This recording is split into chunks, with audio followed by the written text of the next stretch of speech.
hantu misterius. Jadi horror misterius. Nah, tapi sebelumnya kalian jangan lupa subscribe, like, and share guys, karena subscribe itu gratis. Oke, langsung aja kita cerita. Jadi aku mau cerita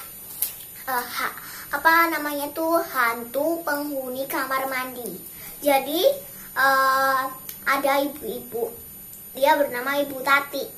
Nah, jadi dia itu punya rumah, tapi rumahnya itu ya masih sedikit gede gitulah.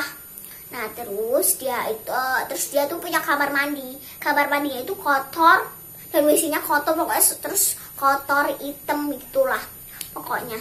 Nah, terus setelah itu ibu itu ingin mandi. Setelah mandi, dia itu berbelanja.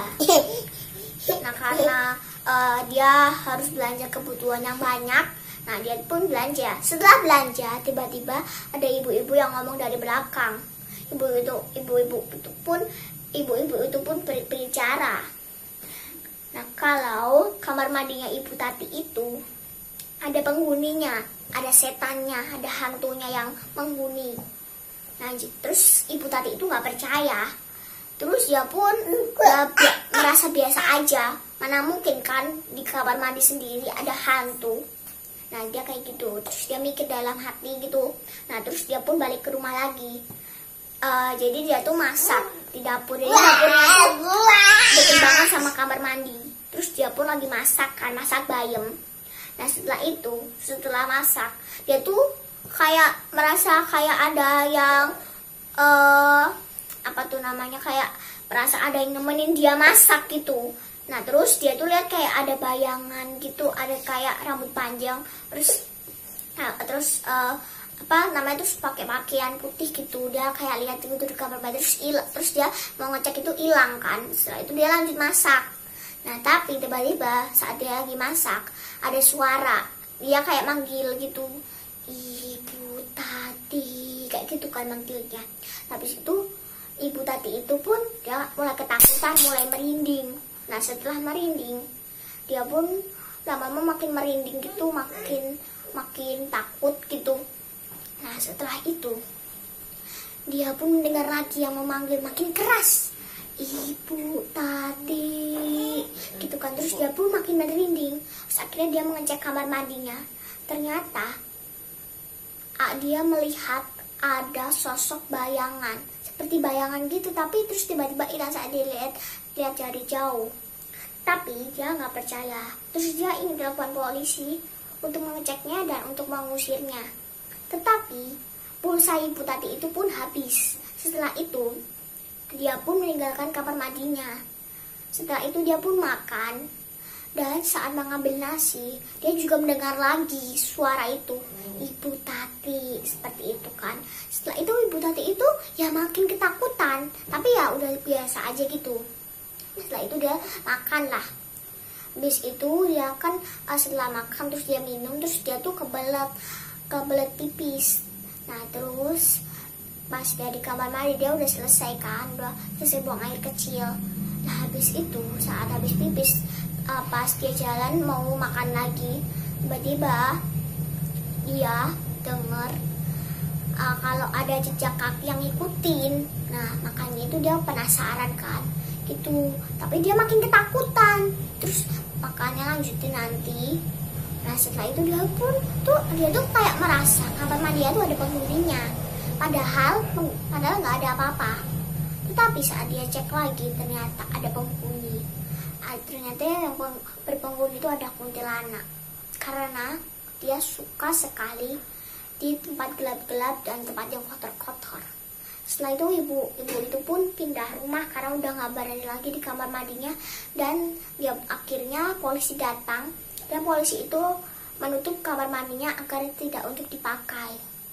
Nah, setelah itu ibu itu pun pindah ke, dia tuh ngontrak, dia pindah untuk ke kontrakan lain. Nah, habis itu dia melihat kamar mandinya bersih, wangi, nggak kotor, WC nggak kotor, bersih semua. Nah, tetapi kata orang-orang itu kalau kontrakan itu banyak hantu, banyak tuyulnya. Nah, terus ibu itu ketakutan lagi karena dia juga pernah diperlihatkan kuntilanak, tuyul. Bu Tati itu juga dia pernah diperlihatkan, ibu-ibu itu pun yang lewat juga pernah diperlihatkan.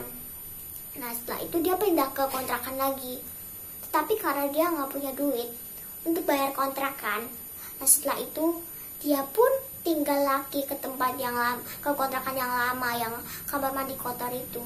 Tetapi kamar mandinya udah tutup, jadi kalau dia mau mandi itu munut kamar mandinya ke itu kemana tuh namanya, ke tetangga lain. Nah pokoknya dia itu pasti kalau mau mandi buang air kecil, buang air besar tuh pasti selalu nurun tetangga, karena dia udah gak berani lagi ke kamar mandinya itu karena ada penghuninya. Nah tetapi setelah dia meninggalkan lagi, ternyata ibu-ibu itu pun ngomong lagi kalau selama ini rumah itu juga dipenghuni oleh setan-setan. Banyaklah penyihir, tuyul, pocong, gendruwo, pokoknya banyak. Nah terus akhirnya Ibu Tati itu ketakutan. Setelah itu dia menjual rumahnya. Setelah itu ada yang beli kontrakan, setelah itu dia pergi dari kontrakannya lagi, dan sekarang kontrakan itu sudah menjadi kotor semua dan sudah dipenghuni hantu. Nah makanya itu guys, kalau kalian ke kontrakan harus hati-hati, karena itu pasti banyak penghuninya hantu. Nah terus itu sih cerita aku juga mencerita satu lagi, cerita paling nyeremin gitu. Nah tapi enggak dulu deh cerita soal serem banget ya, serem banget gitu. Terus aku mau lanjut dulu cerita tadi. Terus ibunya itu ibu itu kan udah dijual dan udah ada penghuninya. Setelah itu ada warga-warga lihat kalau sekarang rumahnya itu udah hancur. Rumahnya, kontrakannya itu udah hancur semua. Pokoknya atap-atap udah hancur, kamar mandi udah hancur, dan hantu-hantu itu pun pergi. Dan ibu itu pun sedih karena kontrakannya dirusak, dan apalagi kayak bekas ada bakaran gitu. Gak tahu siapa yang bakar, apakah hantu atau orang-orang warga. Nah terus ibu-ibu itu pun menangis di depan kontrakannya, padahal itu satu-satu kontrakannya. Terus ibunya yang punya kontrakan itu baik banget. Dia kalau suruh bayar kontrakannya itu cuma 40.000. Nah pasti itu kan murah banget ya. Nah terus ibu itu pun nangis di depan kontrakannya, karena kalau dia mandi harus di tempat tetangga. Terus kalau dia mau pokoknya, terus dia tuh pindah ke rumah tetangga, jadi dia tuh nginep di rumah tetangga. Dia sekarang jadi pembantu, dan setelah itu dia sukses dan dia punya rumah baru, semua baru. Terus dia jadi kaya karena itu dia kerja di tempat ibu-ibu itu juga kaya. Terus dia kerja jadi pembantu, akhirnya dia jadi kaya raya. Nah makanya tuh guys, aku mau kasih tahu kalian, kalau mau ke kontrakan harus hati-hati. Kalian harus tahu kalau gimana kontrakan itu, dan kalau hancur kalian harus kerja di tempat orang agar bisa jadi sukses lagi. Nah oke guys, lah segitu dulu video aku. Kalian jangan lupa subscribe, like, and share guys. Bye bye, see you, dah.